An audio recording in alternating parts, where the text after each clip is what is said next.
今天要跟你们聊一个超爽的话题，10大最多女人的国家。别误会了，不是说这些国家满街都是辣妹在走秀，而是讲女性人口比例超高，男人少到有点可怜的那种地方。到底是啥原因咧？有的国家是男人跑去国外打工，有的则是女人活得比男人久，还有的干脆是姊妹们生太多小孩，把性别比直接拉爆表。总之，这些国家都是女人当家的代表，男人只能默默靠边站，喊声女王万岁。那咱们就别废话了，准备好你的爆米花和饮料，记得订阅。接下来这趟女人天下之旅要开跑了。第10名，尼泊尔。咱们第一个上场的是尼泊尔，性别比大约是100个男人对应 105.2 个女人左右。你一听到尼泊尔，是不是就想到珠穆朗玛峰、雪山，还有那满山遍野的登山客？但你可能没想过，这高海拔的国家居然女人比男人多，这到底是啥情况咧？其实啊，尼泊尔是山区国家，男人很多跑去国外打工，像印度、阿拉伯国家甚至欧洲，扛着行李就出去闯荡了，赚了钱寄回家养家。结果呢，家里就剩下一堆高山辣妹守着山头，过得比谁都硬朗。这些尼泊尔姊妹可不是盖的哦，她们每天得爬山下田，扛着锄头种玉米、稻米，还要应付那崎岖的地形，体力好到像开了外挂。听说啊，尼泊尔女人特别会做辣的要命的咖喱，吃一口能让你眼泪鼻涕一起飙，连喊救命的力气都没了。而且她们不止强，还超会持家，小孩养得白白胖胖，家里收拾得干干净净，男人回来一看，只能默默喊声老婆你最棒。不过呢，男人出去打工也不是没原因，尼泊尔国内工作机会少，工资低的像在开玩笑，所以这些高山辣妹就成了家里的顶梁柱。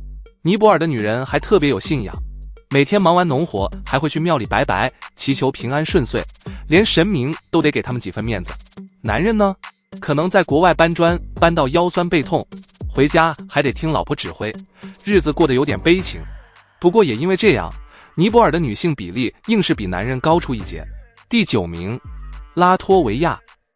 接下来是第9名拉脱维亚，性别比大概是100个男人对上115个女人左右。拉脱维亚是啥地方啊？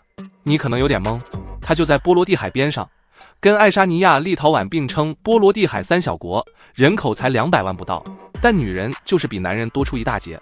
为什么咧？这得从苏联时代讲起。那时候男人被拉去打仗干重活，不是死在战场，就是累到早早退休，结果寿命短得像手机没电。女人呢，靠着坚韧的个性活了下来。现在国家整个变成子子当家的局面。拉脱维亚的女人不止多，还超有气质哦。她们长得白皙高挑，金发碧眼，走在街上就像童话里的公主下凡，男人看了都得喊我的天。不过别被外表骗了，这些波罗的海娘子军可是很会过日子的，家里家外一把抓，连政府里都一堆女大佬在发号施令。听说啊，拉脱维亚的女人特别擅长做手工面包和腌鱼，味道香得让人流口水，男人吃完只能乖乖说老婆你煮啥我吃啥。而且他们还很独立，不少人自己开店做生意，把日子过得红红火火。男人呢，可能忙着喝伏特加暖身，或者在波罗的海边钓鱼，然后回家被老婆管得死死的，连零用钱都得伸手要。有人开玩笑说，拉脱维亚的男人要是敢跟老婆顶嘴，下一秒可能就被罚去铲雪，冻到求饶为止。第8名，乌克兰。第8名给乌克兰，性别比大约100个男人对115.5个女人。一提到乌克兰，你是不是马上想到美女2个字？没错了，乌克兰可是号称欧洲的美女工厂，街上随便走走都像在看选美比赛，长腿细腰大眼睛，男人看了都得喊救命我中箭了。但你知道吗，这国家的女人不止美，还多到夸张，多到都开始出口了啦。不少乌克兰妹子嫁到国外，像欧洲、美国甚至亚洲，搞得国内男人老是抱怨老婆呢都被外国人抢走了。为啥女人这么多咧？其实啊，这跟苏联解体后的乱局有关。那时候男人寿命普遍比女人短，不是喝酒喝过头，就是战乱啥的跑去当兵，挂得比谁都快。女人呢，硬是靠着天生的韧性撑下来，种田、做生意、养小孩，样样自己来。现在乌克兰的姊妹们不止美，还超强，听说他们可以早上挤牛奶，中午做饺子，晚上还能织毛衣，顺便把家里的账算得一清二楚。男人呢，可能忙着修拖拉机，或者在酒吧吹牛，然后回家被老婆一句快去洗碗，使唤得团团转。乌克兰的女人特别会打扮，哪怕家里再穷，也要把自己收拾得漂漂亮亮，出门就像要走红毯。男人看了只能甘拜下风，默默掏钱买花讨好。在这里，我愿这个世界没有战争，也希望不要再打战了。第7名，葡萄牙。第7名是葡萄牙，性别比大概100个男人对113.8个女人左右。葡萄牙不是那个有 C 罗的国家吗？怎么女人比男人多咧？其实啊，这跟葡萄牙的历史脱不了关系。他们以前是航海大国，男人跑去海上探险，不是沉船挂了，就是老死在海外，留下一堆女人在家喝红酒晒太阳，日子过得悠哉悠哉。加上现在葡萄牙的老太太特别长寿，平均寿命快90岁，男人呢，虽然也活得久，但还是比女人短个5、6岁。结果国家就变成温柔大子的天下。葡萄牙的女人给人的感觉就是温柔但有力量，那种地中海风情的美感，配上会做超好吃海鲜饭的手艺，男人吃完只能跪着喊女王。听说啊，葡萄牙的姊妹们特别会享受生活，白天在海边散步，晚上开派对跳舞，生活力强到不行。而且她们还很会管家，老公的薪水1毛都跑不掉，全被算得清清楚楚。男人呢，可能忙着踢足球钓鱼，然后回家被老婆管得服服帖帖，连喝酒都得先请示。葡萄牙的老太太体力超猛，70岁还能下田摘橄榄，80岁还能跳广场舞，把年轻小伙子甩得远远的。第6名，俄罗斯。第6名是俄罗斯，性别比100个男人对115.7个女人。俄罗斯不是号称战斗民族吗？怎么女人比男人多这么多咧？其实啊，这跟他们的历史脱不了关系。2次世界大战、苏联时期的硬仗，还有冷战那会儿的各种折腾，男人不是死在战场，就是干重活累垮了，平均寿命比女人短10几岁。现在俄罗斯街头一看，男人不是在喝伏特加暖身，就是在雪地里铲雪，女人呢，早就练就一身母老虎的本事，家里家外全包。俄罗斯的女人有多猛烈？不止长得美，身材辣到像模特走秀，个性还硬得跟西伯利亚的冰块一样。听说啊，俄罗斯姊妹们冬天可以穿着毛毛皮草，扛着大包菜回家，路上还能顺手教训不听话的小孩，晚上回家再炖一锅罗宋汤，把一家子喂得饱饱的。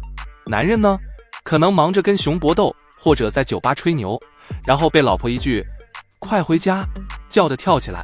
还有人说，俄罗斯的男人要是敢惹老婆生气，下一秒可能就被丢到雪地里冷静一下，冻到求饶为止。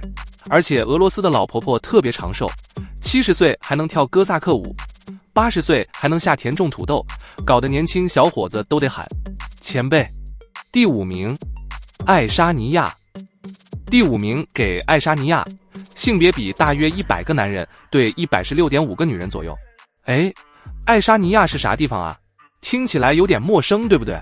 其实它就在波罗的海边上，跟拉脱维亚是邻居，小小的国家，人口才130多万，但女人就是比男人多出一截。为什么咧？跟苏联时代有关。那时候男人被拉去干苦力打仗，寿命短的像蜡烛烧到头，女人呢，靠着北欧的冷空气和坚韧个性，活得长长久久。现在国家整个变成姊妹天下。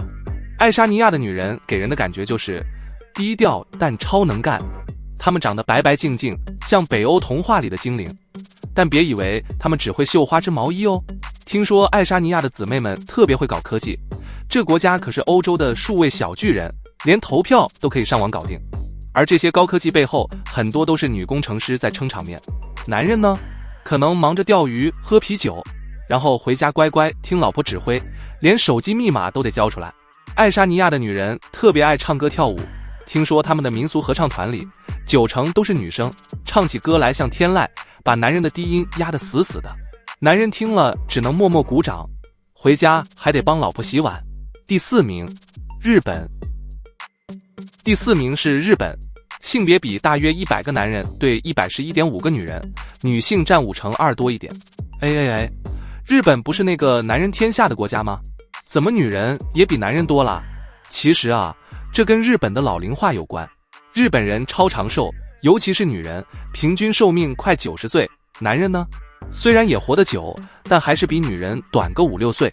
加上年轻男人忙着加班打电动，结婚率低的像股价崩盘。结果街上看到的不是萌妹子就是气质老太太，男人反而成了稀有动物。日本的女人有多强烈？别看她们外表温柔，说话细声细气，实际上超会撑场面。像那些传统和服美女，可能白天在茶室泡茶，晚上回家管账本，把老公的薪水算得一毛不差。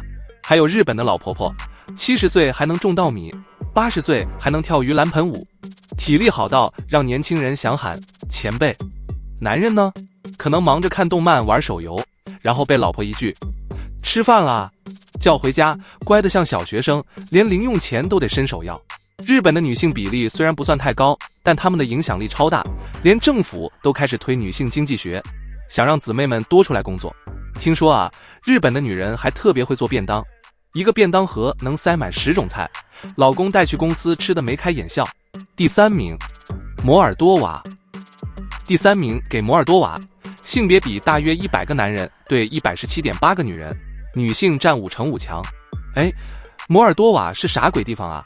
你可能完全没听过，对不对？其实它就在乌克兰和罗马尼亚中间，小小一个国家，人口才200多万，但女人多到像开了外挂。为什么咧？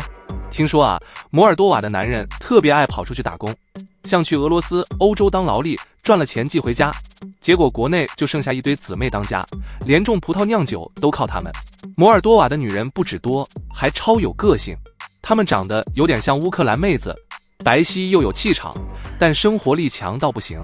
听说啊，摩尔多瓦的姊妹们可以早上挤牛奶，中午做面包，晚上还能酿一桶葡萄酒，顺便把家里的账算得清清楚楚。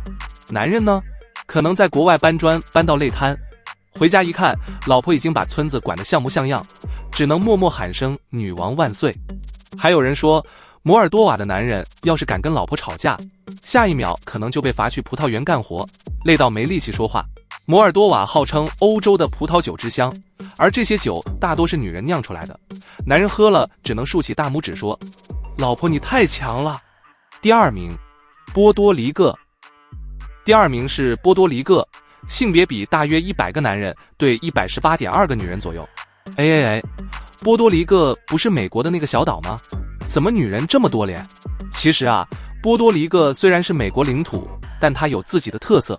男人很多跑去美国本土找工作，或者当兵干重活，寿命又比女人短，结果岛上就变成女神当道的局面。女人多到像沙滩上的椰子树，随便一数都数不完。波多黎各的女人有多辣咧？她们有加勒比海的热情基因，皮肤晒得金黄金黄，跳起莎莎舞来像一阵风，男人看了都得喊救命，我眼花了。而且这些姊妹超会享受生活，白天晒太阳喝椰子水，晚上开派对跳到半夜，生活力强到不行。男人呢，可能忙着修船钓鱼，然后回家被老婆一句快去洗碗，使唤的团团转，连反驳的勇气都没。还有人说，波多黎各的女人特别会做炸香蕉，香甜酥脆，吃一口就让人上瘾，男人吃了只能甘拜下风。听说波多黎各的老太太也超猛，70岁还能下海抓龙虾，80岁还能开卡车，搞得年轻小伙子都得叫声大子。第1名，尼日尔。第1名隆重登场，尼日尔，性别比100个男人对122.5个女人。尼日尔不是那个非洲穷国吗？怎么女人多到这种地步了？其实啊，尼日尔是全球生育率最高的国家之一，平均一个女人生7个小孩，人口爆炸的像火箭发射。而男人呢，因为营养不良、疾病啥的，寿命短的像蜡烛烧到头，女人硬是靠着天生的韧性活下来，把国家称成女人帝国，男人只能喊佩服。尼日尔的姊妹们有多强烈？她们可以顶着40度高温去挑水，背着小孩还能种小米，晚上回家再管一堆娃，体力跟耐力都满点。听说啊，尼日尔的女人不止多，连说话都超有气势，一个眼神就能让全家安静下来，男人看了只能乖乖听话。还有人说，尼日尔的男人要是敢偷懒，下一秒可能就被老婆罚去放羊，累到求饶为止。女人呢，忙完一天还能坐下来喝茶聊天，精神好到让人怀疑她们是不是铁打的。尼日尔的女人还特别会做手工艺，像编篮子、织布，成品美得像艺术品，男人看了只能掏钱买回家讨好老婆。所以啦，尼日尔这第一名当的实至名归，女性比例高到5成7强，男人完全没招架之力。10大排名到此结束，你觉得哪个国家最猛啊？最后，这10大国家各有各的特色，但共通点就是女人多到翻天。有的靠历史，有的靠寿命，有的靠男人跑出去打工。总之，姊妹们硬是把家撑起来，男人只能甘拜下风。看完这篇，你有没有觉得女人真的超强啊？下次去这些国家玩，记得多跟当地姊妹聊聊天，说不定还能学到几招当家的绝活哦。好了啦，讲到这里，记得订阅点赞，我们下期见。